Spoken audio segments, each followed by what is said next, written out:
Today I want to share my solution for one of the questions in this week's weekly contest. It's called Special Array 2. It's a medium level question based on another simple question, Special Array 1, by using a larger input and another input variable, which is the queries. My solution is the fastest Python solution until now. So let's first come to the description of the program. We are given two input variables, including a list of numbers and the 2D matrix queries. For each query in the queries matrix is a list consisting of two numbers from and to index. Based on the from and to index, we can get a subarray from the numbers list. And we are expected to return a list of booleans indicating whether each subarray is special or not. And whether it's special is based on whether for each adjacent array it has different parity.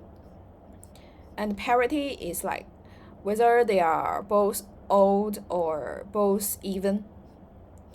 The two examples are the first one, we only have one query, and it's the entire list, and because it has the 2 and 6 pair, which are both even, and then we can only return false.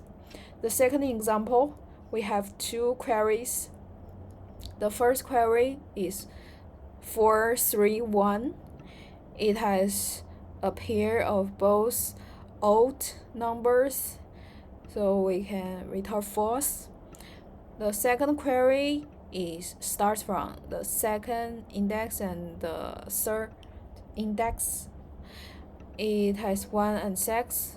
1 is odd, 6 is even, so it's true. And so the first solution come to my mind is using a 2D matrix to store whether the subarray from index I to index j is special or not. And the row indicates which is the from index. The column is until which index. But this solution has a O square n time complexity. After submitting, I find that I got a time limit error. So I'm thinking, how do we only loop once or n log n times to solve the problem?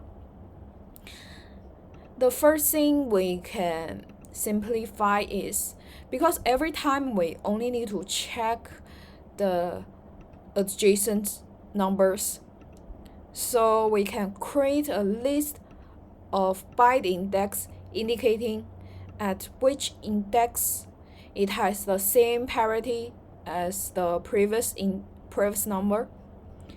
After getting the byte indexes, we can check how many byte indexes are there from index I to index j. And I'm thinking maybe we can use a cumulative sum until index I to solve the issue.